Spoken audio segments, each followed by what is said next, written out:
It's time to hack the movies.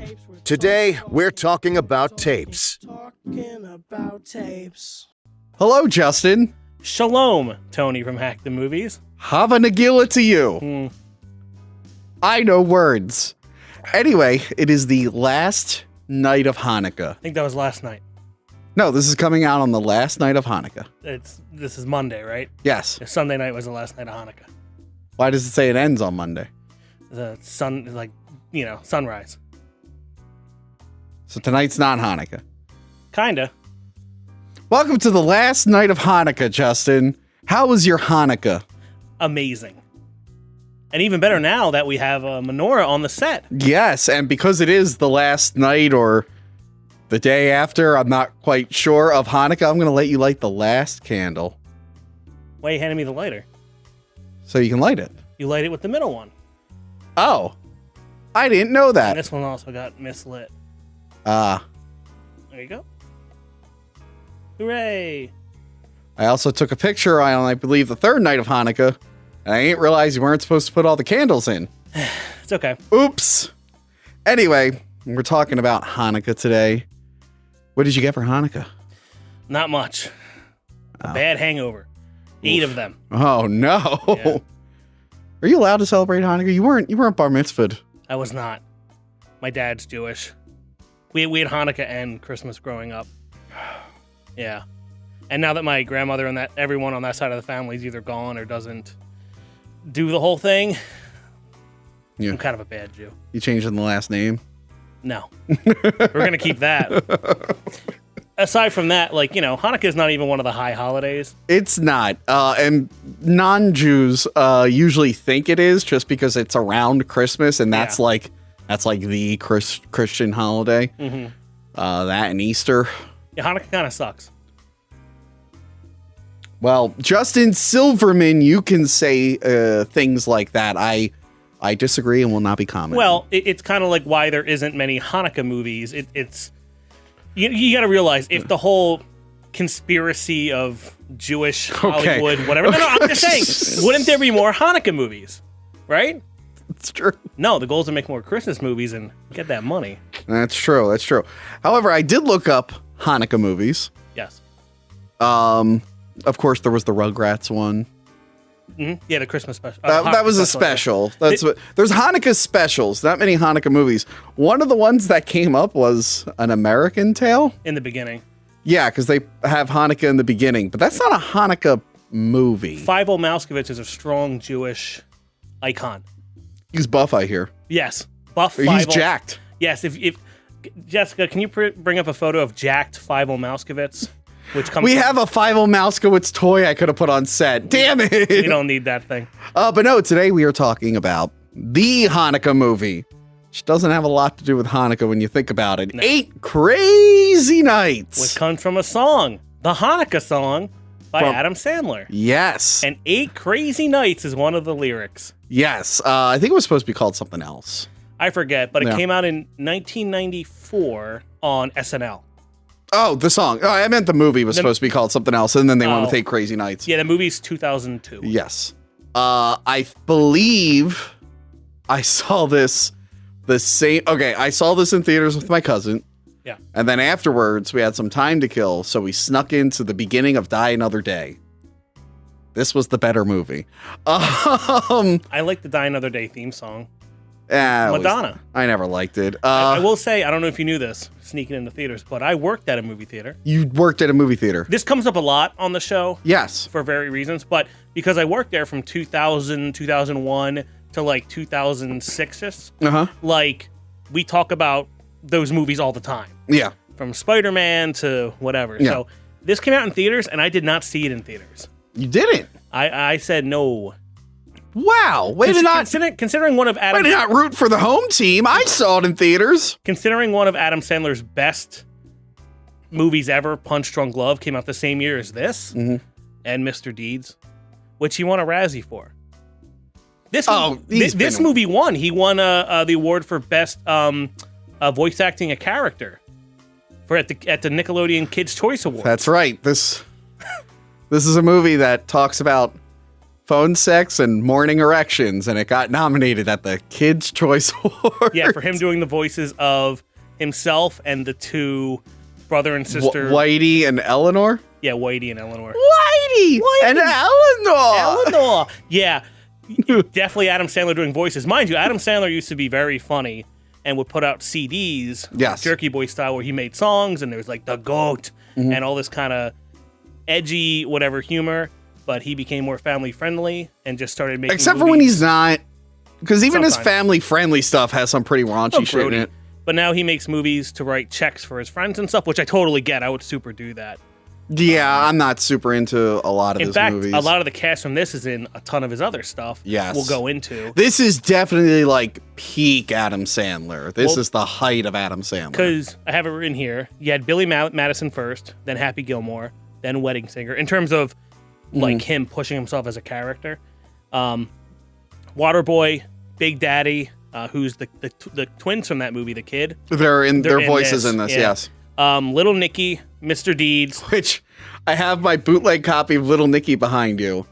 And the picture on the cover, it actually has like the pointer from the mouse on the computer on the actual cover. So someone like took a screenshot of their computer screen. Oh, the other day on Karen's stream, we played the Little Nicky Game Boy Color game. Yeah. Dreadful. But it has these amazing, like... I saw Little Nicky in theaters, too. It looks cool. It plays bad. Where was I? Oh, yeah. So this is between Punch Drunk Love and Mr. Deeds and 50 First Dates. So this is like peak Adam Sandler vehicle right here. 50 First Dates might be the last Adam Sandler movie I saw in theaters. See Spanglish? Nope. Longest Yard? Nope. Click? I saw Click, but not in theaters. You Don't Mess with the Zohan? I saw it, but not in theaters. That wasn't that good. I think we had that, actually. Yeah. And Grown Ups, which now everything's kind of like Grown Ups. Yes, I didn't see the Grown Ups. They look pretty bad. Now he does a lot of the Hotel Transylvania. Yeah, because he signed like a whole deal with Netflix, so he had to do like all these different movies. Yeah. So he did like Hubie Halloween and all that kind of stuff. Adam Sandler's fine. I like him. I liked him in Jack and Jill. That was the first Blu-ray I ever owned, by the way. I Now Pronounce You Chuck and Larry. No. That was going to be a very different script. Fucking Uncut Gems. Oh, okay, yeah. People Dude, really I have a like good that. picture from Uncut Gems. I'll send you Jessica to throw up. Yeah, I know what picture it is. Yeah, anyway, back to 8 Crazy Nights. Yes. This is Adam Sandler's first voice acting role. Weird, isn't it? Yeah. It's weird he hasn't done a lot more animated movies. He's good. I like him as You feel like that'd be like an easy like paycheck for him too. Yeah. Just sit in the booth for a little bit. I'm surprised he doesn't do more. It's weird. Yeah, I guess, was there anything else you wanted to say before we get into this? That's good, except that it's Columbia Pictures. And this is one of the only times, because I know Paramount and Universal do this a lot, but this is one of the only times where like the movie messes with the, the splash screen. Yes. Like the Columbia. The logos, yeah. Yeah, the logo. But it's Eleanor. Yeah. You don't really see that with Columbia. What was the one where she's like hitting people? I forget. Now owned by Sony. Yes. Yeah, like you said, the title is from Adam Sandler's song, which he has several different versions of. Yeah. The Hanukkah song. Rob Schneider narrates. Christmas is right around the corner, and Hanukkah starts tonight. Yeah, he does a few voices in this. He does a few voices. Rob Schneider. As a matter of fact, we meet Rob Schneider in the Chinese restaurant, and I think Rob Schneider is like some percentage Asian. And I think he uses that a lot. This was rough.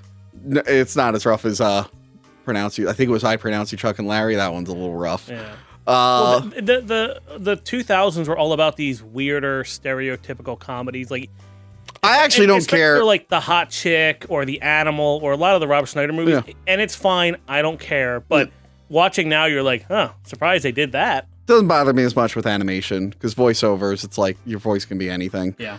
I know a lot of people disagree. But yeah, he's sitting there with, he's the owner of the restaurant, and Adam Sandler's Davey is drinking Scorpion Bowls, I guess. Davey Stone. Yes. And I guess Scorpion Bowls, it's like alcohol, right? It's kind of like a Long Island iced tea. It's just all the different types of drinks together. Oh, okay. Yeah. I'm not familiar with it, but because alcohol is evil. And I learned that from this movie, and that's why I've never drank. Right. Yeah, he leaves without paying. He gets caught by the cops trying to drive drunk, and he tells them he was just saying goodbye to his car. And he has sex with it. He has sex with the car, yes. He has sex with the car. Kids' Choice Award nominated film. Adam Sandler has sex with a car, and then Rob Schneider comes out doing an Asian stereotypical. By the way, hello. Thumbs up from Richard Roper. Oh. Yeah, so Mr. Chang comes out, tells the cops. I'm picturing Richard Roper in the theater right now during this scene going, yeah.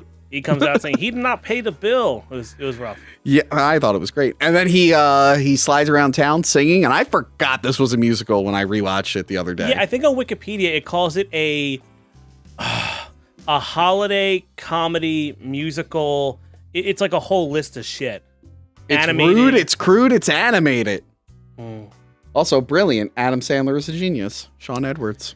And you'll start noticing here, now that he's running from Mr. Chang and the police officers for not paying his bills, that this is not your average cartoon movie. This is an adult animated. Oh yeah, But it's not adult animated enough like a Ralph Bakshi film.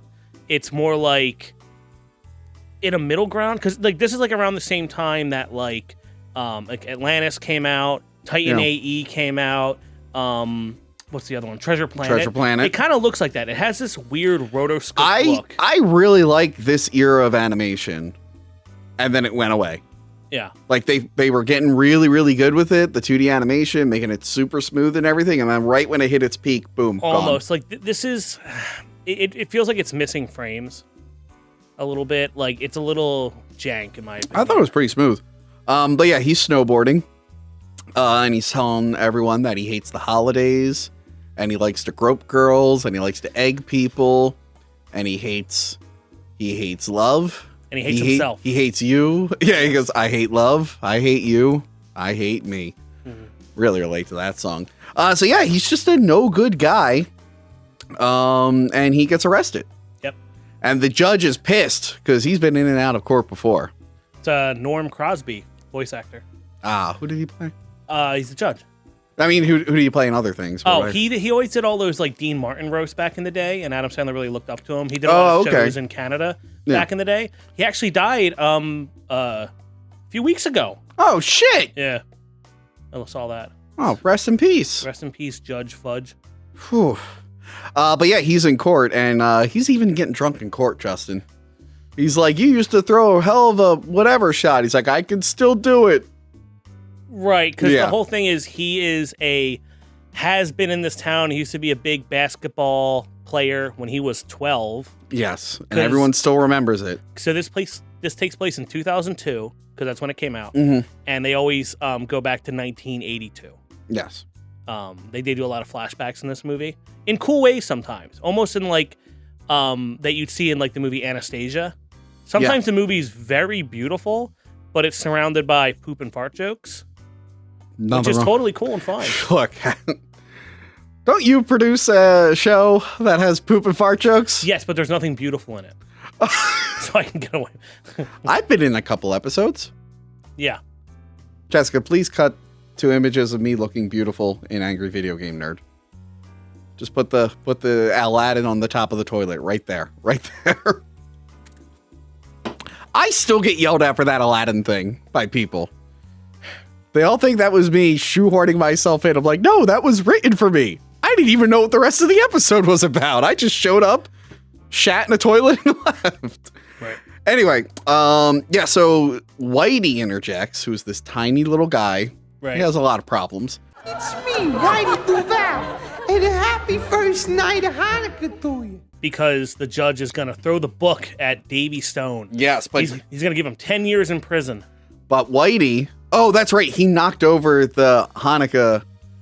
They made a big ice sculpture menorah, and it got knocked over, right? And I think a Christmas tree or a present. Or yes, something. I think maybe both of them broke, or just one. Yeah, that all broke. It's all broken. But yes, Whitey comes out and he begs the judge to be like, "Hey, I knew this kid growing up. Can we get him on the youth basketball league? Because teaching those kids will set him right." Right. What do you think about Whitey's voice? Oh, Whitey's voice? Your Honor. I knew him when he was a kid, and he was a good kid. I think they were going to replace the voice or have it different, but it tested weird, so they just kept it. Or like they liked how it sounded, the audience or something. I know people who really don't like the voice.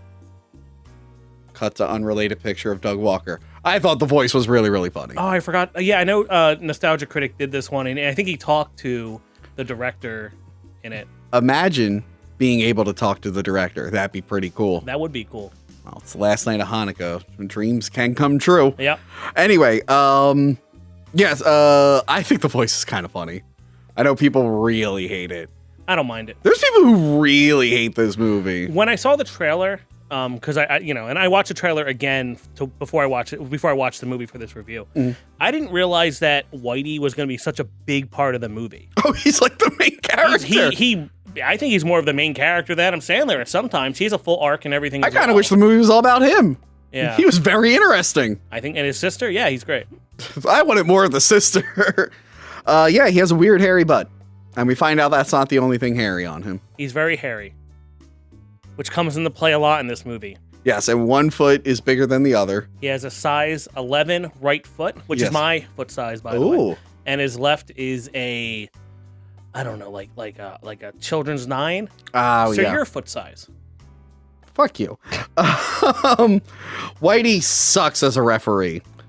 He's awful. He can't keep up with the kids. He's constantly out of breath. Oh, also, they make it a point to say that he is not Jewish. Yes. Because he's like, it's the holidays. Anything can happen. Yes. Yeah. He just loves the holidays. But Davey is an even worse ref. And he fat shames some young boy. There's a lot of fat shaming in this movie, in which I do not agree with. Well, you know, Justin, I saw this when I was a young teen, and I said, well, I better not be fat. So I stayed in shape, and then I joined the wrestling team. And I have not watched this movie in a while, and I think that's why I put on the pounds. I see. But now that I've rewatched it, I've gone down a couple pounds. I've been really, really good at it. So maybe this will turn over a new leaf for you. Maybe this is the first day of the rest of your life. It's another Hanukkah miracle, Justin. I think so. But yeah, he literally says, like, that this team loses because I want to see the fat kid cry again. And then he tells him he needs to wear a bra. And that gets a call back later. That's a funny callback, but in modern 2020, that's like, or 2021, whatever year it is, it's like, I don't know about that one. There we go. I felt bad for the kid. Oh, you're so offended. I have a question for I like mean-spirited jokes, so that one was kind of funny for me. I have a question for you. Yeah. Why do the Jews, and this doesn't include me. Reminder, this is Justin Silverman. Yes. Continue. Why do the Jews like basketball so much? You're Jewish. What? Tell me. They do. The Jews love basketball. So my sister, instead of like going to like another preschool, she went to the what's the youth thing for Jewish kids? JCC. Yes, she went to the JCC, even though we were Catholic. But she got a better education than I did. Oh God, she got a better education than I did in my preschool. So good for her. But yeah, they played basketball a lot, and my mom's friend married a Jewish guy who's super into basketball. His kids became like big, like basketball people. They are really into basketball. Oh, you know what? I went to JCC camp for a little bit, did a little counseling there as well, and I went to JCC preschool. Yeah. And I actually have a plate I made where it's a self-portrait. I gotta get a picture of it. It's pretty funny. I don't know why they sent my sister to the JCC. She would sing dreidel, dreidel, dreidel. And then like the next year, they're like, you're in Catholic school now. Forget all that other stuff you learned. You're hopping from the Old Testament to the New Testament. Yeah. But do Jews like basketball because of like the math that's involved and the point spread, and it's fun and there's so many games and it's at a good time of the year? Like, I don't get it. I'm thinking like in Seinfeld, you know, they played basketball and everything. It's the one with Jimmy. Yeah, and in Uncut Gems, it's all about basketball. There's a big basketball scene in Little Nicky. Huh. I don't know. I've never read all of the Old Testament. Is it in there? I don't know. I'll ask. You know, I was in the Penn State Abington Hillel. The Jewish club? Yes, the Jewish club. Jewish Student Union, I guess I could change its name to. Were you there just to pick up Jewish chicks? My reasons are my own. But, you know, after 12 years of Catholicism, I was like, well, let me see what this other one's about. I know a little bit of it. We used a little bit of it in Catholicism. Let me see what these guys got going on over here. How'd it go? It went pretty good. I went to Shabbat dinners all the time. I had a lot of fun. I met a really, really good friends at the Jewish Student Union, aka the Hillel. It was a lot of fun.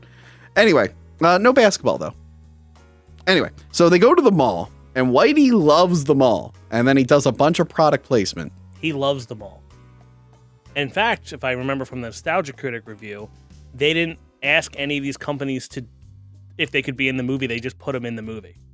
Pretty sure. I mean, it's probably easy for Sony to get these companies in a movie. I guess so, but I think they just did it and said, "Oh well, ask, for forgiveness is a big part of Judaism." Oh, okay. Yeah. So, just worry about it later. You have Foot Locker. Yes. Radio Shack, Panda Express, Victoria's Secret, Sharper Image, Dunkin' Donuts, which comes back later. You can get some pretty good steaks in the Sharper Image, I heard. Steaks? Yeah. Continue. Okay.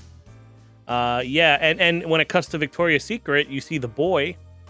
Yes, the boy is in the Victoria's Secret, the fat boy, and he is trying on a bra. And the girl goes, "Aren't you a boy?" And then he cries and runs away. That's rough. So really mean-spirited. Do you think he was trying to get a bra like, "Oh, you should get a bra, son," and then he did? Like a nice sports bra to keep him ready to go? So he wouldn't get made fun of again. Or do you think it was, He needed more support. He needed a bro or a man's ear. He needed our support. And He you just does. threw that away. He does. Yeah, they get into an argument. He throws some fries that spell out "bite me," but then Whitey says he can't read, but he might be lying. Yeah, Adam Sandler's it says, he somehow makes the fries say "bite me" by spelling them out. The joke's on you, I can't read. Yeah, and I'm glad we followed up the boy with the boobs, Victoria's Secret joke with the illiteracy joke. Yes. Very awesome. Very funny. Great movie. It's... According to Anderson Jones from E! Online, it's heartwarming. Was your heart warmed? Mm-hmm. Is there a Hanukkah equivalent of Scrooge? Because that's you. Anyway. Hitler? Jesus Christ. That's funny. No, not Jesus Christ. Oh, God damn it. That's some Norm Macdonald level humor there. I say you leave that in. Gonna run that. I wanna. That's actually kind of funny. It's like the Christmas Carol, but it's the three ghosts.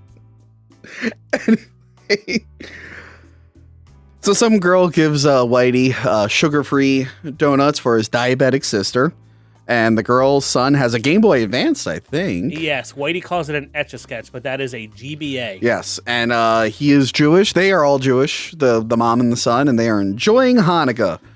And Davey will not let this stand. So he's really mean, and the girl doesn't like him. And then he finds out that... For some reason, he hates Hanukkah. I wonder why. I wonder why he hates Hanukkah.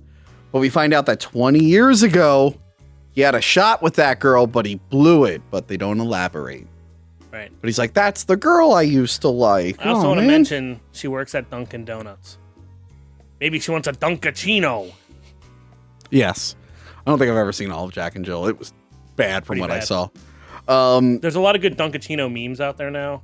Yeah, Whitey wants to win a patch at the All-Star annual banquet for the Youth Basketball League. They're a little confused about this. They bring up that they keep calling it the patch, and I'm like, what are they talking about? And apparently, like the key to the city or whatever, like the best of the year, they give you a patch that you sew on your arm. Yeah. Because through the movie, you see people wearing it and stuff. Okay. And so this is the 35th patch they've ever given out. It's a big year. So he wants to win year 35 patch. It's his time. He's been waiting 35 years to be cool enough in the town. And he sings an amazing song about it. Because it's a musical. And then Davey cuts it short.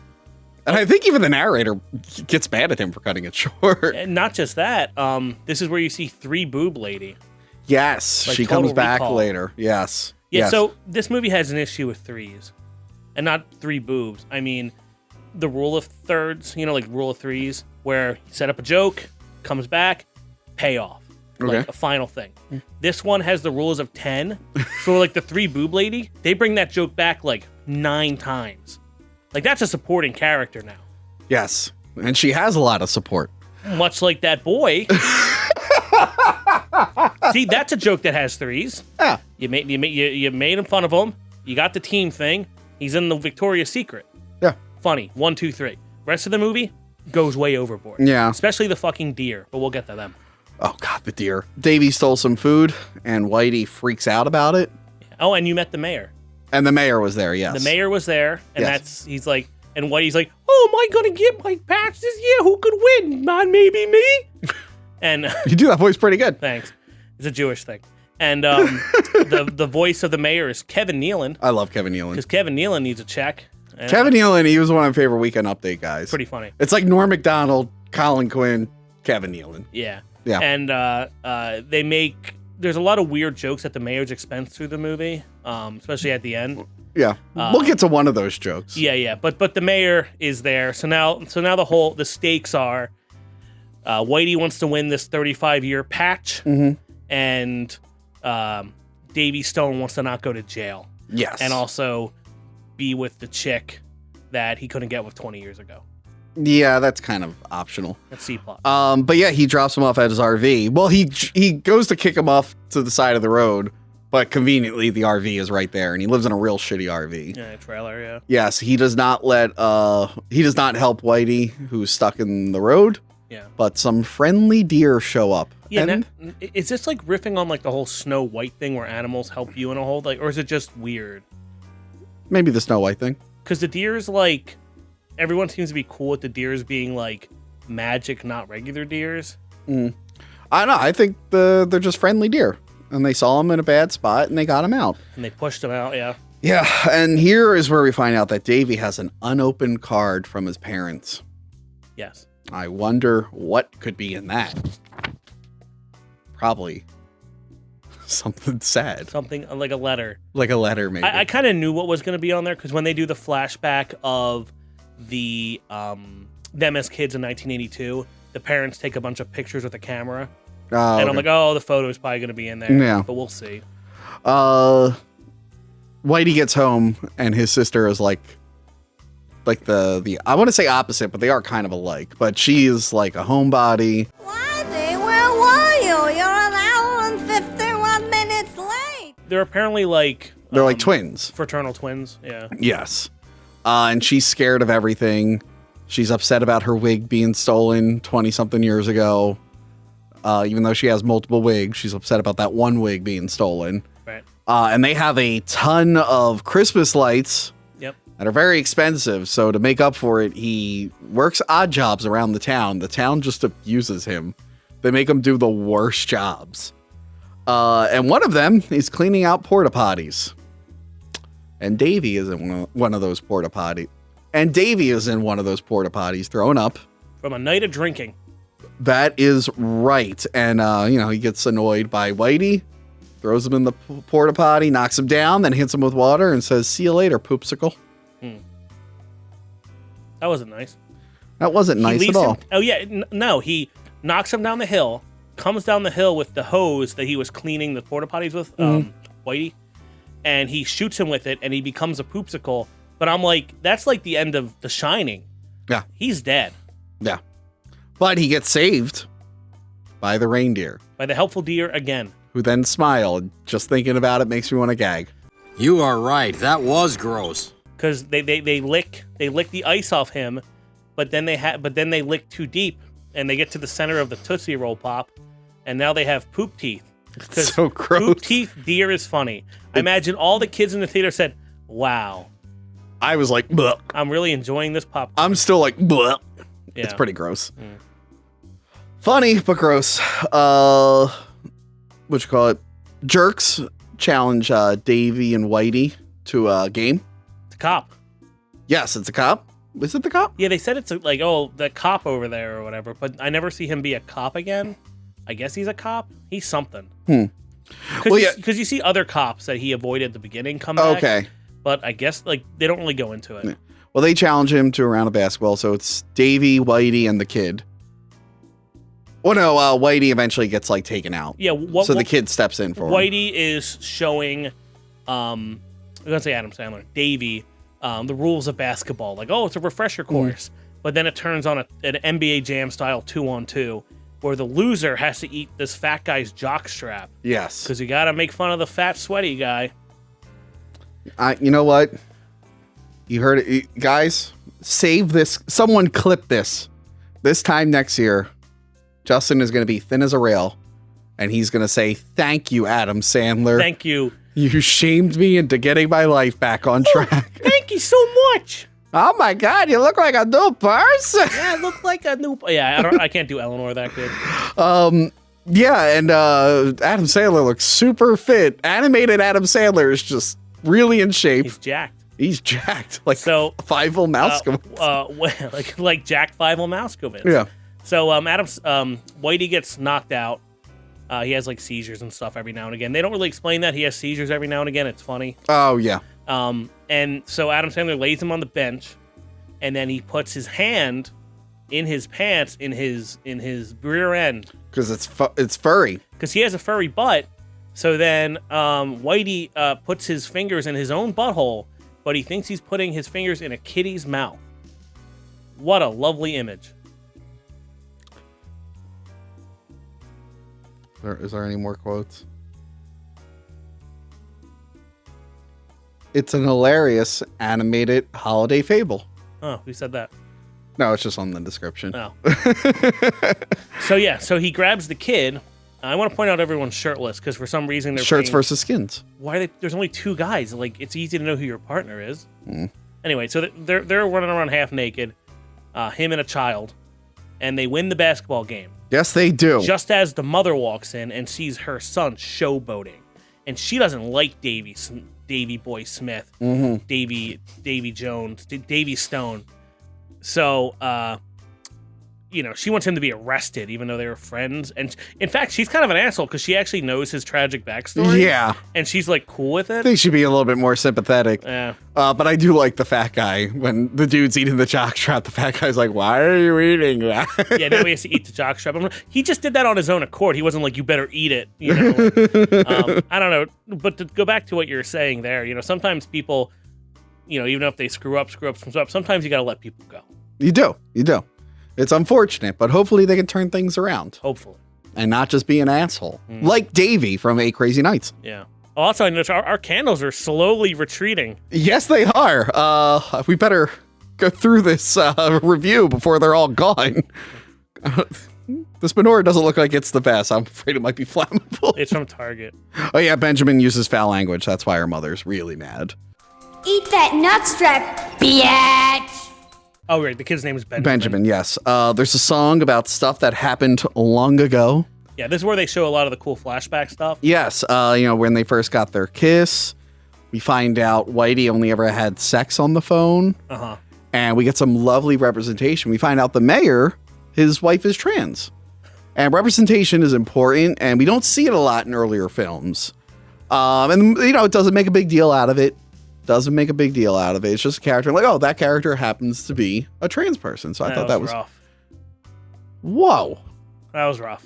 Well, I thought it was pretty progressive, but all right. But it is a funny song, but I like at the very end of it. He's like, "My trailer's on fire." He's like, "Oh my God," like it's part of the song. And the guy still has the jockstrap in his mouth as he's lighting the thing on fire. Yeah, so the guy who's the cop, if he's not a cop, he's just a jerk guy. They set his house on fire. Yeah. And Davey runs in to save his letter from his parents. Yes. But now, where's he going to live?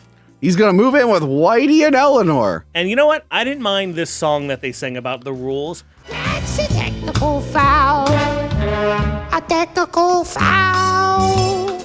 The technical foul. Wait. That's a technical foul. You're doing the voice good now. Thank you. That's a I can't do it now. You did it too good. Whoa, technical foul. Whoa, technical foul. Yeah, but before we get into the song, when they get in there, Eleanor thinks they're being attacked. And then, she thinks they're there to molest. She thinks Davey's there to molest Whitey. And I'm like, what the fuck? That's a technical foul. But yes, Davey says some stuff, and they say it's a technical foul. And we learn all the technical fouls, like walking around with your morning erection. Yeah, because these are things that'll get you thrown out of the house. There are rules in this, Eleanor. Yes. Davey. And I love, midway through this, or toward the end of the song, they just start singing about other things. Because then Davey's talking about how fed up he is having to do all this, and then Eleanor's singing about her wig that was stolen. Yeah, the song wasn't bad because you learned some character arc stuff, and in terms of musical theory, it's actually it's probably the best song in the whole movie. Yeah, I thought. Also, I don't know who the hell would buy this soundtrack and like drive around with it. You know what's funny? Because I watched this a while ago. Yeah. After lunch when I was coming back here, I played it on Amazon Music because I'm like, I don't have time to watch a movie. Let me listen to the songs and remember. You know what I think that is? What? A technical foul. It's a technical foul. You're doing better at the voice. Hey, 8 crazier nights. Hit me up. Yeah. You know what? I want to bring that up. In this movie, because it's 8 crazy nights, you figured they would segment the days into very clear, like, oh, we light this candle on this day, so you keep the progress. Yeah, kind of like doesn't like Christmas Vacation have the whole with the advent calendar? Yeah, considering Christmas Vacation is just a bunch of skits tied together, I have some problems with that movie too. Yes, there is a rental reviews of you talking about it, but I guess I should announce it here. This is a nice little segue into something. We'll get back to whatever you were saying. If you were on Patreon in the month of November, you would have gotten to vote on the poll to pick what holiday movie we would be reviewing. And on the 13th of this month, we will be reviewing Christmas Vacation. Justin won't be in it because he already covered it on rental reviews. And it beat Home Alone by 1 vote. Oh. It was almost a tie, which would have been a problem. But 1 vote. So join the Patreon. We're going to do more polls like that. And there's a lot of awesome stuff on Patreon, right? Yep. Wait, did you vote in the poll? I didn't. I was going to, and then I forgot, and luckily I didn't, because if I did, it would have been tied. So that's an incentive to join Patreon. Now, what was the point you were trying to make? That they should have had more segmented using the menorah 8 crazy nights each day, because later you find out, it was a week ago. So they have been following this day structure to a degree. Because I don't think the judge says you have 8 days to turn it around. Like that would have been a more interesting concept. We just talked about Christmas Vacation, but Bad Santa did that too. Yeah, with the chocolate in the advent calendar. Yeah, that would have been really good. But they didn't do that. Whitey is good at ice skating. Yeah, you know what? Why wasn't this a hockey movie instead of basketball? Because I guess Happy Gilmore was a little bit hockey and golf. A little bit. Yeah, a little bit hockey. Also, I forgot to mention, at this point, like, they're starting to get along with each other. Yes. There's like this like period of time where they're actually hanging out and being friendly. This is where you find out the backstory of Whitey and...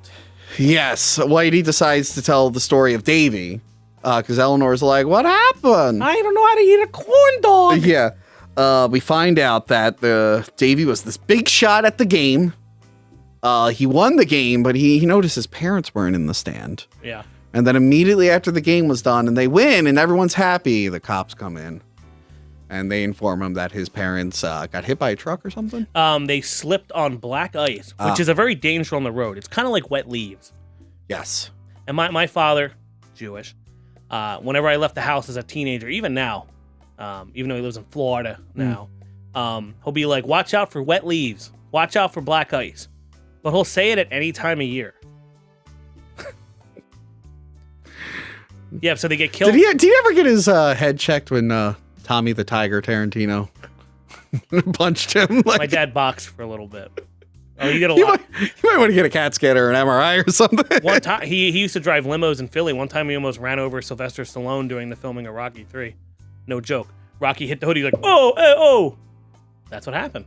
That's what he said. That's what Rock and Rob Silverman told me. He should get his brain checked. That'd be pretty funny. Hey, your dad killed Sylvester Stallone. That's a technical foul. Yeah, so they died. Yes. And from that day on, Davey hates the holidays, even though the holidays didn't really have anything to do with that. Like, it wasn't... Oh, yeah. What was the deal with the... It was more he should just hate the season of winter and move somewhere that doesn't have winter. Right. No, but now he hates Hanukkah. He specifically hates Hanukkah. And the parents got him that envelope, which he still has. He's never opened it. Yes. In 20 years. Yes. But I'm just saying the Hanukkah part of this doesn't play into their... It's just something that tragically that happened during Hanukkah. You know what's fucked up, I realized? What? It's been 20 years since 8 Crazy Nights came out. Yeah. And 40 years since the events we're currently talking about. Oh yeah, It's a long time ago. it was a long time. You think Tron came out. You think Davey is over it now? If we were to do 8 crazier nights, That'd be fun. that would be fun. Where are these characters today? Yeah, make it 3D. Davey entered the foster care system, and he became super angry. We know people who went through the foster care system, and apparently it's real hit or miss, more miss than hit. So people do become angrier. That's a technical fact.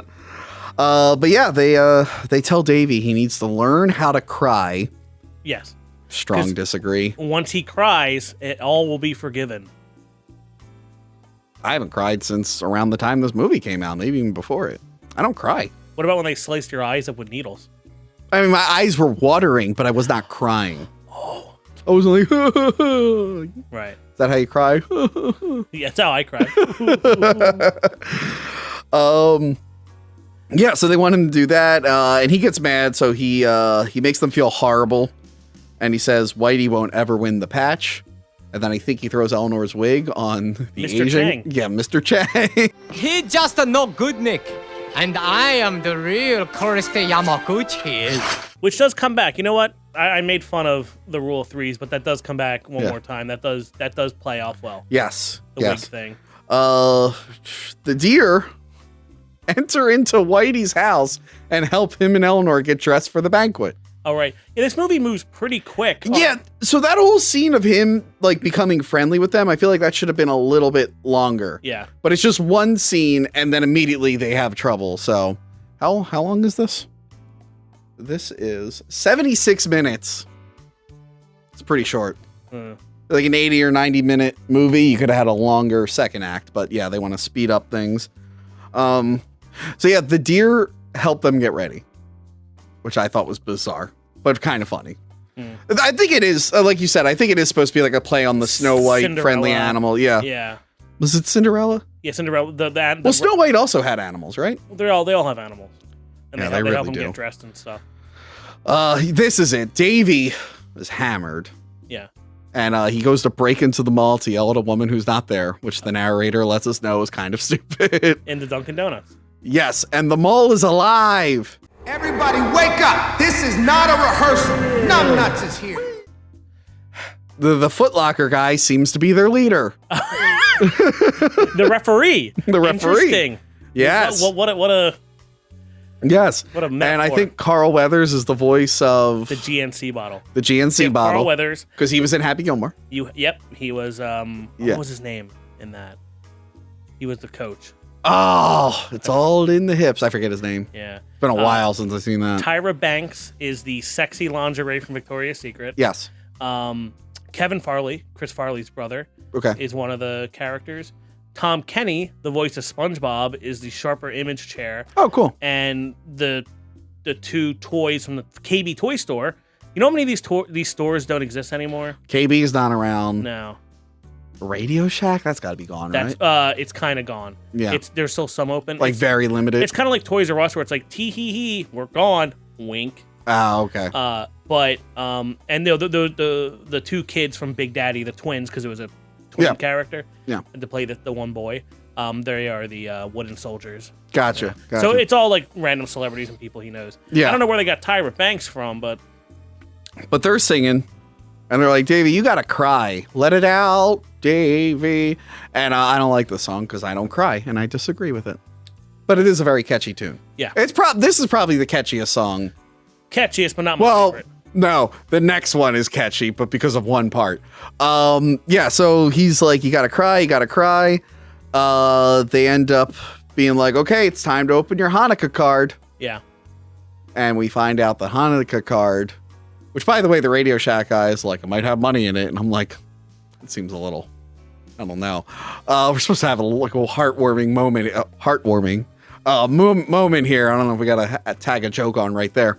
But yes, it is from his parents. And I think it actually is Adam Sandler's parents reading it. And they're like, you're the best, Davey. Yeah. You're so happy. You're awesome. And there's a picture of him and the girl. I thought it was him and his parents. Yeah, they're on the right, him and the girl on the left. Oh, okay. They're like, you're great. And that makes him sad. Yeah. So are those things like alive, or is he? I know he's drunk, but he don't hallucinate. They don't explain it. Maybe he had some like absinthe or something. Yeah, but he cries. The cops come in. They try to arrest him, but then he handcuffs them and makes them look gay. They do look pretty gay. He does. I mean, that's what he's doing. Yeah. It was 2002. Eleanor finally meets the kid, who's now a man, who stole her wig. Yeah. And he apologizes to her. She beats the shit out of him. Right. And then she throws her wig and it ends on Mr. Chang again. And he like really likes this one. That wasn't a bad joke. I'll give him that. Yeah. I like that. Let me know if you relate to this. But everyone at the banquet, they're like, happy Christmas Eve, everyone. And everyone cheers. They're like, and happy last night of Hanukkah. And it's just one table. Yeah, it's like the mom and the kid and one other person. It's like, yeah. Yeah, because this is the banquet for the patch that we've been hearing about the whole How often movie. does Hanukkah coincide with Christmas Eve? Christmas Eve? Yeah. Barely. The last night? Yeah. Well, I don't know. The Jewish calendar is kind of weird. I guess they did it in 2002. I don't know. Yeah, I guess. I got to check that. Is that a fact? Did the last night of Hanukkah happen on Christmas Eve in 2002? Jessica, can you look that up? Jessica, look that up. But that doesn't happen. Jessica, read the Torah and then look it up. I just noticed one of the lights isn't on. That's fine. Awesome. I was so focused on getting your Hanukkah lights, I did not turn on one of the studio lights. Hey, look good. No one's really looking at your right side. Okay. Continue. Oh, yeah. So the banquet is for the patch. Yes. And the whole town is gathered, and Whitey is hoping he will finally win. Yes, and let me see. Dave, all this is happening. Davey's trying to skip town. Yeah, because if he skips town, the judge can't give him 10 years in prison. He's going to go to New York. Right. The mayor tells like a horrible joke, and everyone loses their shit. Oh, yeah. Like they're snotting up, they're pooping themselves. Even the deer are shitting themselves. It's weird because the whole thing is everyone's supposed to look up to the mayor because I guess the mayor decides who gets the patch, but that doesn't make sense because it's supposed to be a democratic vote because they show Davey putting like a vote in like a thing. In like where they sell the corn dogs, they have a basket to put the votes. So I don't know why everyone's like ass kissing the mayor, but then people make fun of the mayor earlier in the movie too, like a couple times. It's weird. So I don't, but they're all laughing their heads off. Yes, and then the Mr. Chang rips his shirt off and starts banging his head. The one coach is doing the huh, huh, huh. Yeah, that was his coach from the 1982. Yes. Is that supposed to be Spielberg? I don't know. It looks like Steven Spielberg. God damn, why can't you get his name right? It's literally right here. Where does it say? Steven Spielberg. There's only one S. Steven Spielberg? Oh my God. Anyway. There's one tiny thumbtack that pops all the tires on the bus.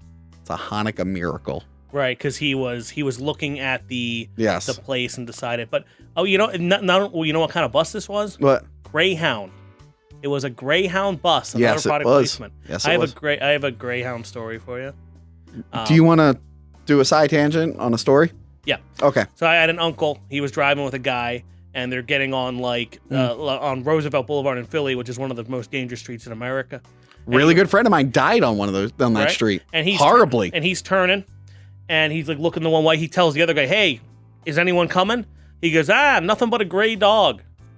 And he goes, okay, and pulls out, and a Greyhound bus almost kills both of them. He's like, you said it was a gray dog. He's like, yeah, gray dog.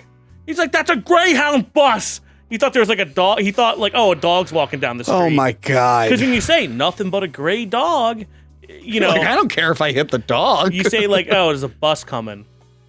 Anyway, that's my Greyhound story. But yes, it pops all the tires. Yes. So.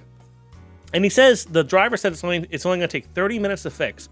No way. No way. There's no way he's got like what's he gonna jack that? Like you're gonna need like a special crane truck to come in there. Yeah. That bus is done. So Davey runs towards danger. Yes, and into the banquet. Well, he's not in the banquet. Yet. He's running to the building. Yes, so he's outside watching, but the cops are looking for him.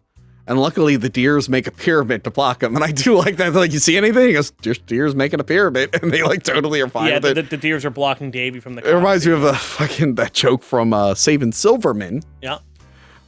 When, Steve Zahn shoots the girl with the trank. in front of the police station. He's like putting her in a bag, and the cops are like, "What's that?" He goes, "One of those killer goats that escaped from the zoo." And the cops are like, "Good job," and they just walk away. Oh, speaking of which, Silverman, Adam Sandler just did a short film called Goldman versus Silverman. Really? And it's about the the guys in Times Square that dress in all gold or all silver, and they go like bloop bloop bloop. Yeah. It's about that. Oh. It seemed interesting. I like the guys who make it. But we forgot to talk about the deer shitting everywhere. Yeah, we did. I mentioned it. We talked. I mentioned it when everyone was deer shitting everywhere again. That'd be great.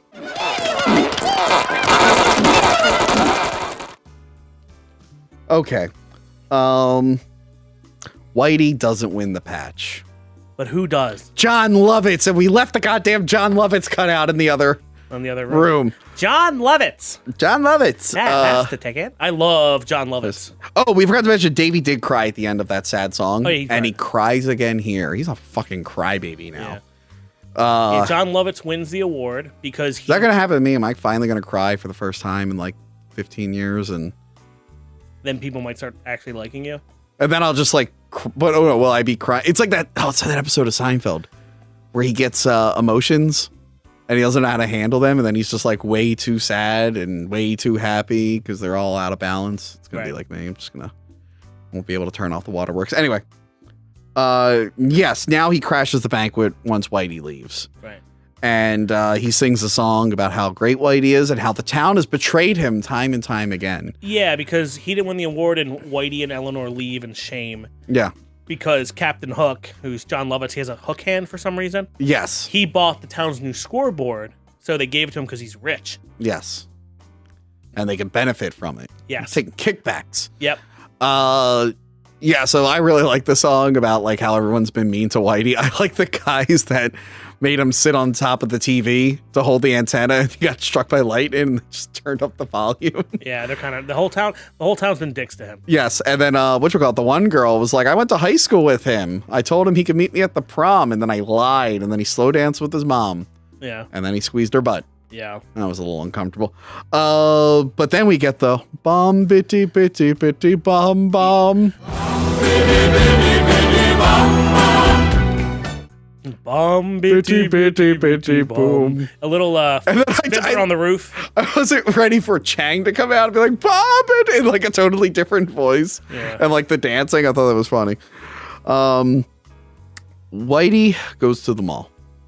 Oh yeah, he leaves. They go to the mall because that is their temple. Yes. The mall is closed. Like, maybe they'll let us in. These are desperate times. That was the conversation with them. I like doing the voices now. I just really like the voices. Yeah. Kind of want to call Doug Walker up and just do the voice. I'm not going to do that. Whitey prays to the mall, but then it turns out everyone is there. Yeah, they all left the banquet.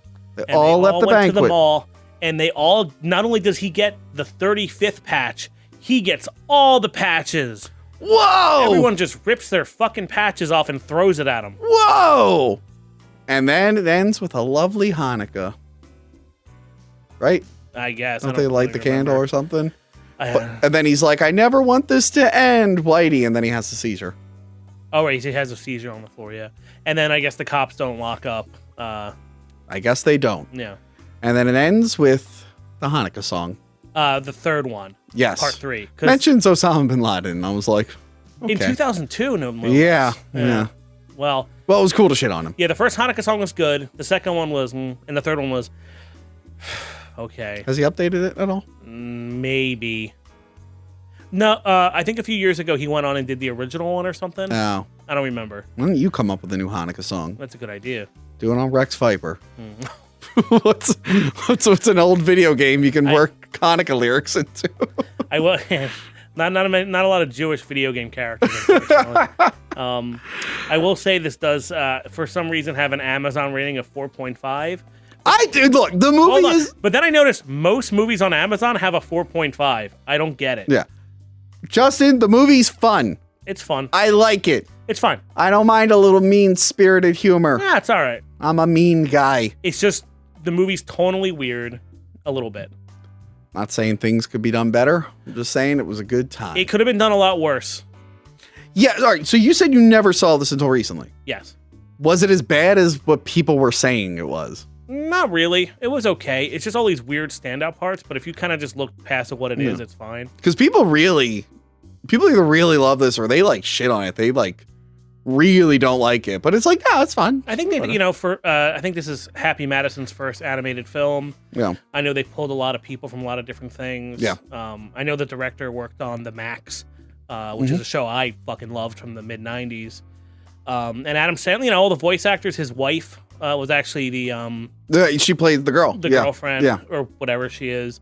I thought he did good as the three main characters. Like, it could have been a lot worse. It's a little crude, rude, pre-crude food. I haven't not seen it since it was a teen. I still really enjoy it. Yeah. I think it's really, really good. And mind you, a lot of Hanukkah movies haven't come out since. This is still number 1 or 2.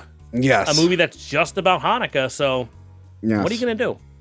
So I would say definitely check it out. And I hope you all had a great last night of Hanukkah, which was maybe tonight or tomorrow. Kind of confusing. It says December 6th when I Googled it. I don't know. Okay. Justin, where can people find you?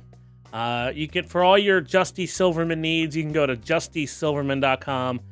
Find me on Twitter and Instagram and all the stupid places. Cool. And follow us on Patreon, also Twitter, Instagram. Check out the podcast feed. And you know what, Justin? These candles are getting a little low. That means it's time for me to blow out the candles and make my Hanukkah wish. I wish that I can talk to the director of 8 Crazy Nights right now.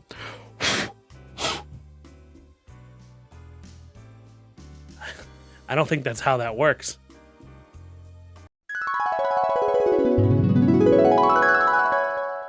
Hello, everyone, and let me introduce Mr. Seth Kearsley. Hello. Hey, how's it going? The director of this fine film, 8 Crazy Nights. And I want to give a shout out to the fan who got us in contact. I totally forget your name, but you know who you are. So thanks so much. How are you doing, Seth? I'm good. How are you? I'm doing great. I just rewatched 8 Crazy Nights the other night. Yeah. Really enjoyed it. Good. Yeah. It'll make this easier. Yeah, let's make this. Yeah. I saw it when we were talking. You're like, you're not going to shit on it, are you? I'm like, no, I actually like this movie. Yeah, so I have some questions for you. Sure. How did you get involved with this project, 8 Crazy Nights? So I was at Sony doing Dilbert. I was the supervising director on Dilbert, the primetime show. There was talk of the Sandler animated feature, and I was like, I've got to do that. I was a huge Sandler fan, and he was sort of my class of SNL. Like, it was Sandler and Schneider and Spade and Farley and like all of those guys. Like when I was like coming out of high school, going into college, like they were SNL. So yeah, I heard about it and I tried to get myself attached to it, and I was told no. And then I was told, well, maybe you could be a sequence director. And I was like, I don't want to be a sequence director. I want to direct it. Because by that point, even though I was 27 at that point, I had already done 72 half hours of TV. And so I was like, I definitely want to direct it. And they hired someone else to direct it. And then they fired that guy the following Monday. And then I got the chance to go meet Adam and, see how it mixed. And then I was in the mix with, a few other directors. Like suddenly, they wanted to like do more due diligence. And so yeah, we gelled and then I got the job, and I knew that you could get fired on the following Monday. So don't fuck it up. Yeah, I worked like briefly in TV for a little bit, and like our show started with one director. Yeah. And then like we went away for a week, we had a break, and I came back and I'm like, where's the director? And they're like, he's gone, this is the new director. I'm like, oh, okay. Yeah. People think that directors and showrunners are just like, well, they're set in stone. No. Nope, they can be fired too. No, I learned Yeah. Everything is temporary, I learned. Yeah. You know, there's a thing like if you are like, there are certain studios where it's like you don't want to be the first director on the project. You want to be like the third or fourth. Because if you're the first, you're not going to be the last. All right, so this is a question I really wanted to ask because I don't know too much about like, I mean, I know about animation, but I don't know like the inner workings of it. How do you prepare for like an animated feature film? Like, I've never actually I've looked into how like live action films get made, and I've directed, obviously not huge films, but I've directed stuff, but I wouldn't even know how to approach an animated feature. I mean, you know, the early design part is very similar. And so, you know, we had a production designer that was the same production designer that they used on their other films, Perry Blake. So it's pulling together a lot of ideas and reference and things like that of like, what is this world going to be like? You know, just the same as if we were going to be building sets and things like that. You know, and then having designers design locations and things like that, just like, you know, just visualizing what the location might look like. So like all of that part, the like, what are they going to wear? What are they going to look like? Like, you know, that is very similar between the two. It's just that when it comes to like, you know, you're not going to actually make a costume. So, you know, and so for 2D, you're making a model of the character. And so you're doing like a turnaround of the character so that the artists know from every angle, what does it look like? So that's kind of more you're making your costume. And there's things that you have to do, especially for, you know, traditional animation, you know, depending on how close the character is to camera, there's going to be more or less detail and stuff like that. And then it's a lot of storyboarding. And in your storyboarding, you're really figuring out everything. Like, you know, most of your acting beats are in there. Definitely your camera angles are in there. Sometimes you're doing lighting in the board. It's really a lot of storyboarding. That's the one thing I assumed. I'm like, it would probably like, storyboarding would probably be like the most important part of that. Yeah. And then, you know, once you have your board, then it splits into departments after that. So you've got your layout department that's going to do the background. And so, you know, like first it's like going to be line art, and then it's going to be rendered and painted. And, you know, that'll be the background for the scene.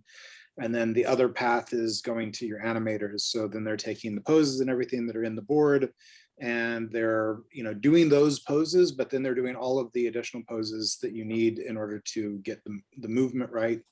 And then, you know, it goes to the cleanup department. They clean up all of those things, and in between them, and, you know, so yeah, it's but really, like, you know, in live action, you'd shoot, you know, hundreds of thousands of feet of film to get to cut it down to your film. And it's kind of the opposite in animation. Like, you start with a drawing, and then you start with a frame, and then you keep adding frames until you get to the length of your film. And maybe you go over and you come back like a little bit, like during the storyboarding process. But like by the time you lock your reels for that last thing, especially on 8 Crazy Nights, it was a really tight budget. You don't really change too much after that. You know, on bigger budget features, yeah, they might throw out a whole sequence that's been animated, but we didn't have that luxury. It's kind of like watching this, I was getting pretty nostalgic for 2D animation. I know there's still a lot of 2D animated movies. They're mostly like direct to video. I can't even think of this might be the last like big theatrical 2D animated film I've seen in theaters. They've kind of gone away. The only other big one I could think of was like Princess and the Frog, and that was like what, 2009? Yeah, Princess and the Frog. Yeah. Yeah, it's a shame. I mean, too, we came out against Treasure Planet, and then I want to say that there was another one after that, like maybe Home on the Range or something like that. Oh yeah. But yeah, I mean, you know, it's unfortunate that 2D animation was sort of like scapegoated with bad stories as for why 2D animation, isn't like, people just aren't interested in 2D animation. And it's like, Yeah. well, the thing that they did in Toy Story, they could have done that as a 2D film and it still would have been groundbreaking and different. Like there were no songs, there were flawed characters, it was just a completely different kind of story. And they took the main flaw of 3D animation, which was that everything looked plastic, and they used that in their favor to like tell a story about plastic characters. Genius. But also the stories that they were telling were completely different than the stories that were being told elsewhere in 2D animation. Because I remember, so this came out the same time as Treasure Planet, you said? Same day, yeah. Well, I want to let you know I chose to see this in theaters instead of Treasure Planet. I was a teenager, so I was like super into the whole Adam Sandler thing. Yeah. We beat Treasure Planet on a per screen basis. I will say, if you were to like go up to people on the street and be like, hey, have you seen 8 Crazy Nights or Treasure Planet? I guarantee you most people are gonna, unless it's like a huge nerd, most people are gonna say, oh yeah, that Adam Sandler one, I saw that, or I heard of it at least. Yeah. So we beat them on a per screen basis. They were just on 1,000 more screens than us. Gotcha. I remember. And I'm sure that there were some kids that bought tickets for Treasure Planet and then snuck into 8 Crazy Nights. Yeah, I can see that. Like you said, it's a shame because there were like I didn't have any interest in seeing Treasure Planet or Home on the Range, but like I wasn't like, oh, because they're 2D animated. I'm like, no, I love 2D animation. These movies just don't look that good. So it's weird that. Yeah. And what sucks is like watching this, and I probably mentioned this in the main part of the review. Like this is to a point where like 2D is looking like the technological advances. It looks so good and so fluid and so smooth.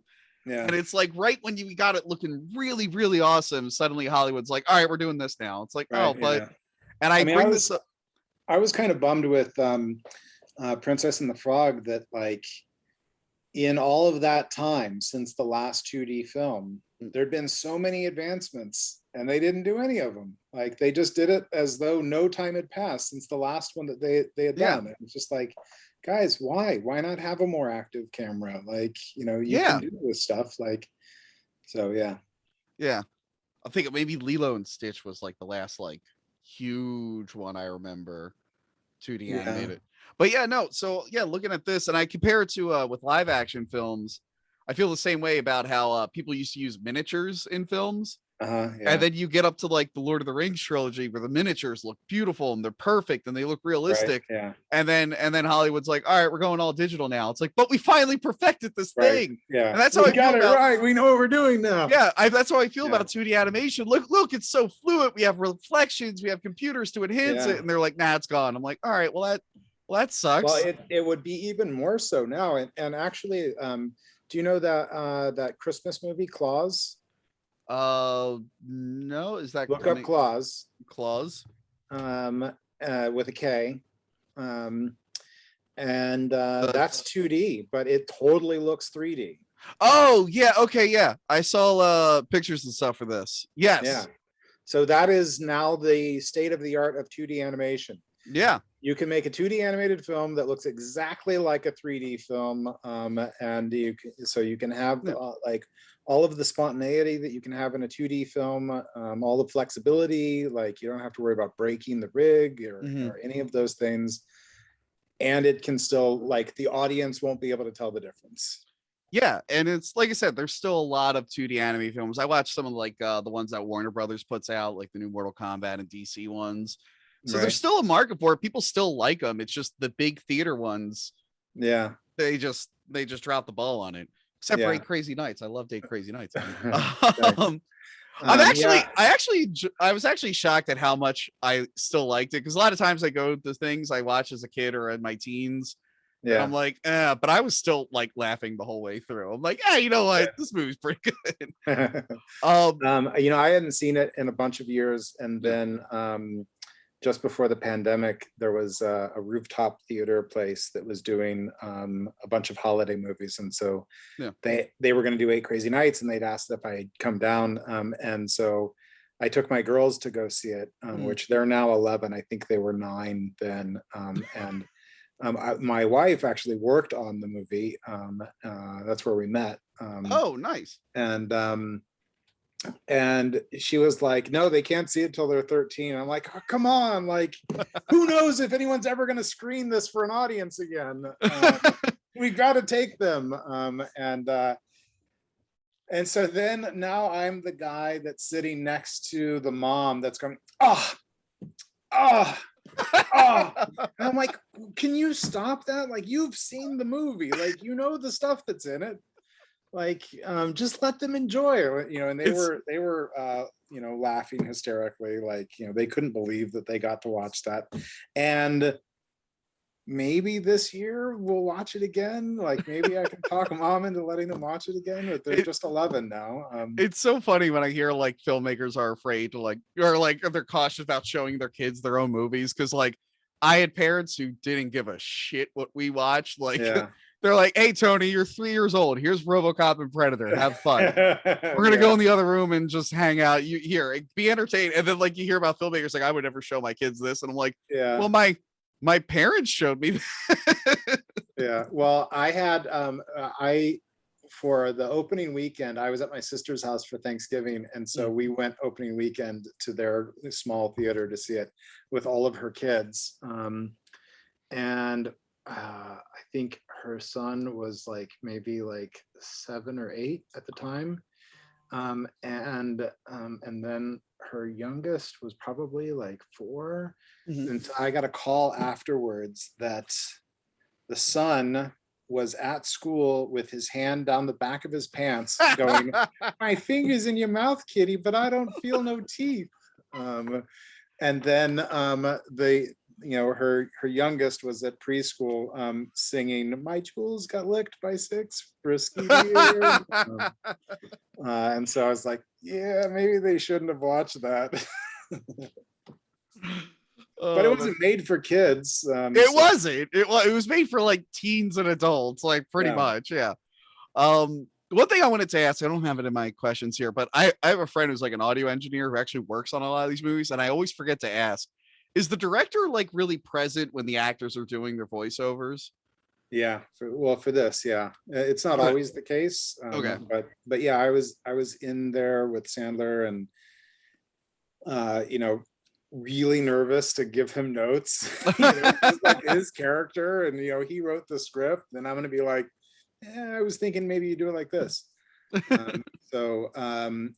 We recorded like a bunch of pages, and for TV, the director isn't so much in there. Like, it's either the executive producer is doing the voice direction, or there's a separate voice director. Like, so for most of the stuff you see, it's a separate voice director, but it's only because of the pace that it's going. So I didn't have a ton of experience, directing actors in the booth, and definitely not like ones who like I quoted their movies growing up.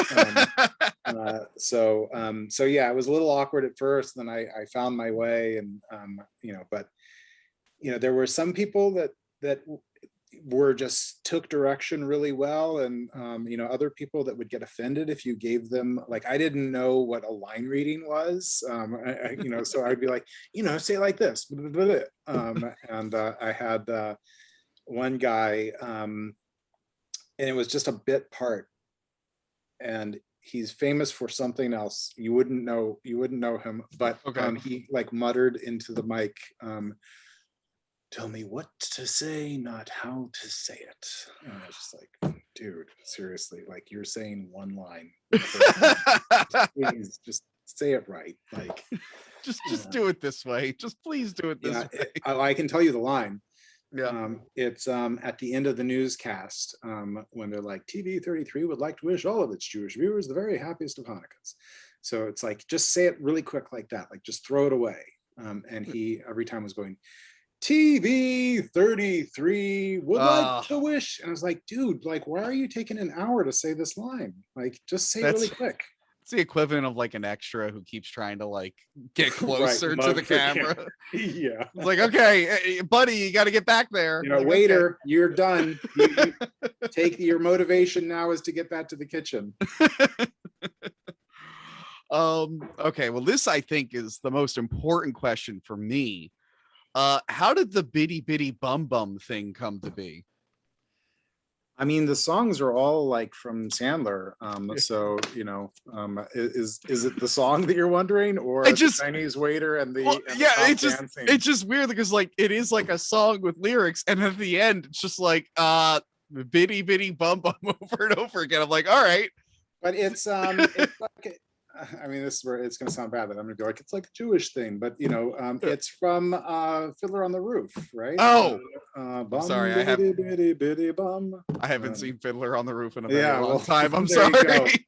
It's a traditional thing, and I think it was like Sandler doing his riff on that traditional thing. Okay, yeah, it just came out of nowhere. It's hilarious. I've been singing it for God knows how many years. I'm like, wow, where they settle on that? So is there anything you wish you could change in the film? There's a lot that I wish that I could change. I was 27. I was getting to direct a movie with like comedy legend before I was 30. Like, there were some battles lost. But and I've heard from Sandler, like, years later, was like, yeah, maybe we shouldn't have done that, because like if we had pulled back on a couple of things, maybe we wouldn't have gotten the PG-13. Maybe we wouldn't have pissed off so many moms, like, but was it the poop stuff or him talking about having an erection? What do you think? Because the poop is the thing that the poop in the deer's teeth is the thing that that everyone brings up, and like that wasn't my favorite thing. But then at the same time, it's like, well, if we're gonna do it, it should have this sound effect. And then the sound effect that you hear is me. I'm making that sound effect with my mouth, just pushing spit through my teeth. And even Sandler was like, oh, yeah, we should put that in. Yeah. Oh man. Yeah, I agree. I'm not the biggest on like poop jokes. I mean, I enjoy a good poop joke here and there, but yeah, this movie, that went a little too far for my like I don't care. Like I'm not gonna complain about it, but I'm like, every time I see it, I'm like, ugh. I'm like, all right, that's a little too much. I can see that happening. I mean, but he tends to have those things, right? Like in Billy Madison, there's the clown that like falls over, and then like you see him a few scenes later and he's still down. There's like blood coming out. And like, oh, that blood I can handle. I can handle blood all day long. So how do you feel about the final product? Like how it came out?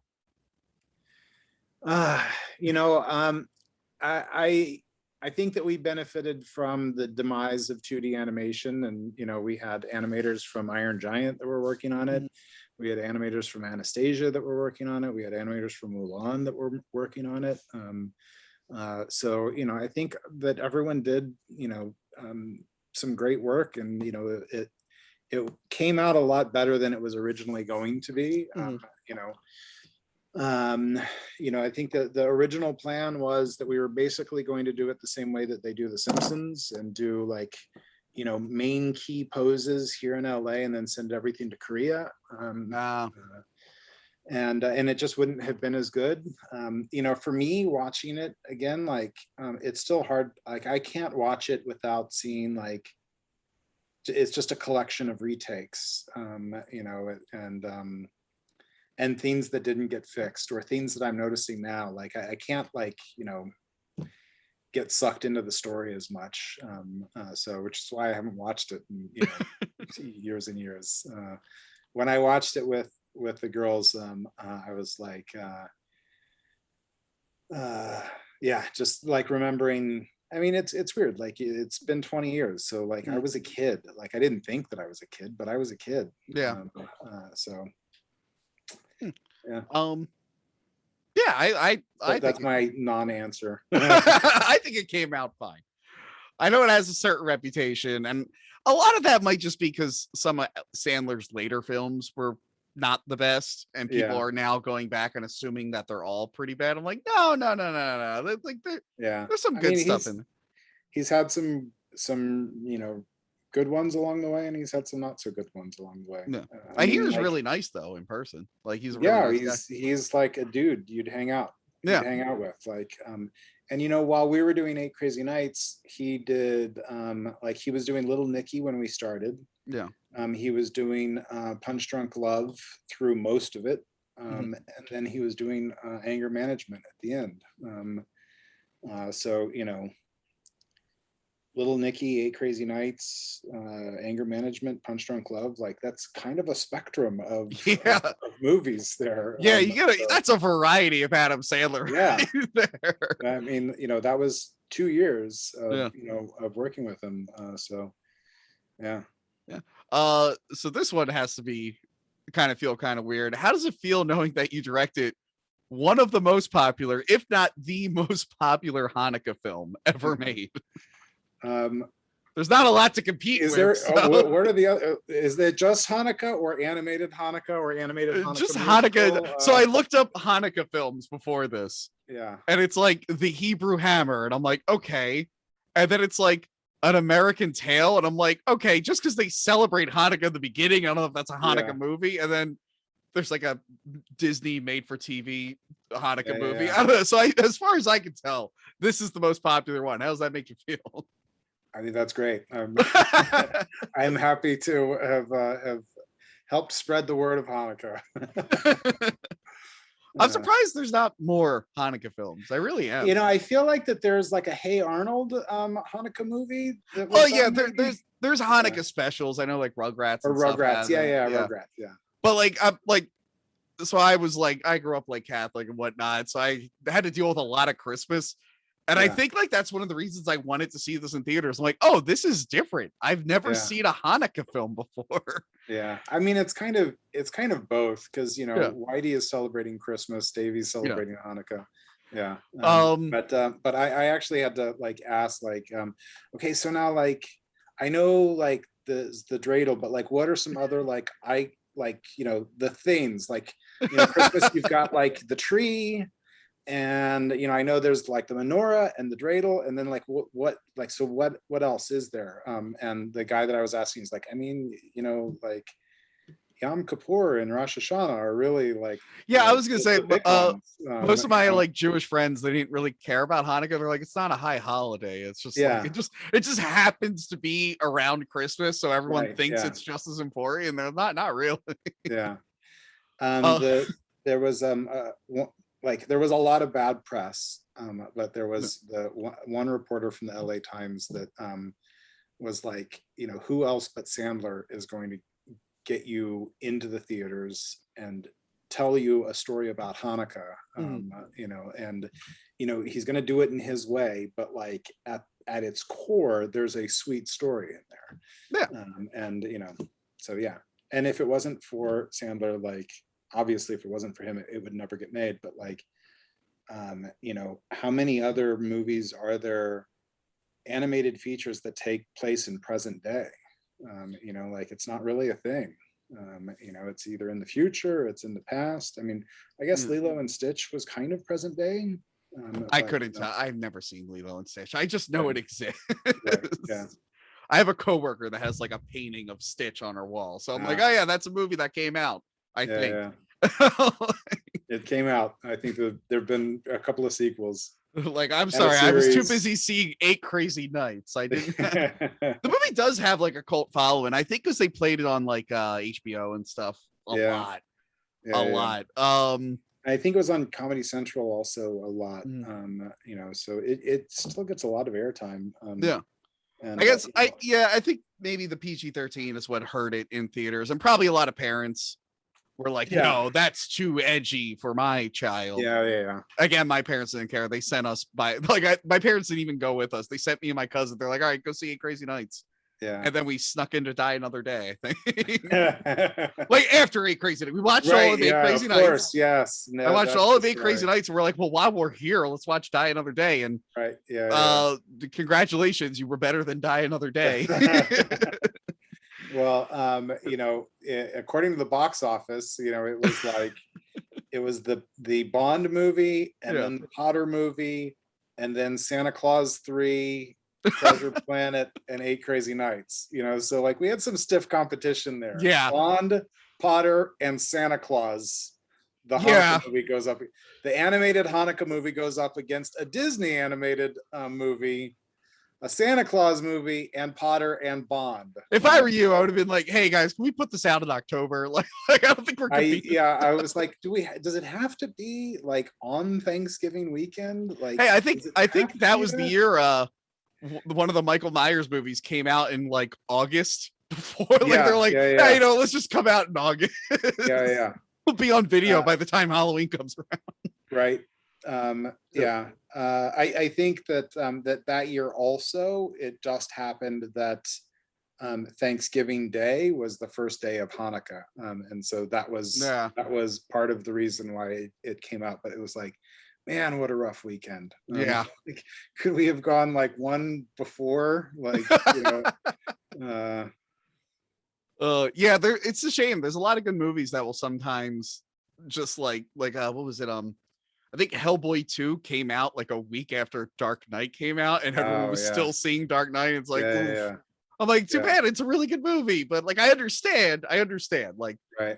I mean, the thing that you know, people just look at like, what did it do, and then they want to talk about it like it was a bomb. But opening weekend, we made a third of our budget back. Yeah. Like opening weekend. So like, you know, we didn't like double but by a year later, 8 Crazy Nights was profitable. Yeah. I don't know if Treasure Planet is profitable yet or not. Like, all I've ever heard with was all that the toys and like all this stuff, maybe with all of that stuff. But you know, we had a fraction of their budget. So for us to beat them on a per screen basis, like, you know, that was pretty big. Yeah. That was, you know, Treasure Planet was their like, I don't know, like 70th animated feature. I don't know, 60th. We built a studio from the ground up and made an animated feature in 2 years that went up against what they spent, you know, 4 times as much money, took, you know, 5 years to make. And it was, you know, after a long history of making animated films, well-established studio. And, you know, we went toe to toe and gave them a black eye. So that's awesome. You know, I'm proud of that. You know, didn't give me another movie, but and like I said, the general public, I think if you had to ask which one they remembered, they'll remember 8 Crazy Nights more. My last question is, what are you up to these days? I looked at your IMDb and I saw that the one thing you worked on was the Looney Tunes reboot from like 2012. Yeah, I was on Looney Tunes. Yeah, I haven't personally watched it, but I know like people who love that reboot. Like it was really good. The writers they praise really it so much. But yeah, what else have you been working on? I mean, I've done some feature stuff. I was doing Story for Illumination for a bit, and now I'm actually doing a series for Netflix with these guys. These are the Line Friends characters. Oh, cool. So, and it's also not for kids. Okay, so, you took me by surprise there. I'm like, well, that clearly is a kids show. Yeah, I mean, you know, it's not like kids can watch it, but but there's a lot of jokes in it that will just like shoot right over their head. So, you know, Line Friends is, you know, big Korean brand. And, you know, they've got stores all over the world. It's like tons of merch and all of that. So, yeah, that's what we're doing right now. And, you know, it'll be out like, you know, Q4 of next year. So it takes a minute. All right. Well, that's awesome. Thank you so much for doing this interview. Yeah, for sure. It was a Hanukkah miracle. It was a Hanukkah miracle. I think this episode comes out on like the last day of Hanukkah. So it's a Hanukkah miracle. All right. On one of the nights of Hanukkah. Yes. I think I timed it up that way. All right. Yes. And I will talk to you later. Goodbye. All right. Thank you. Wow, that was a great interview. My dream came true. Happy Hanukkah. Happy Hanukkah. Merry Christmas. Oh, shit. I don't have a sprinkler system. Remember to like, comment, and subscribe. Check out our other videos and Patreon page. Talking about tapes.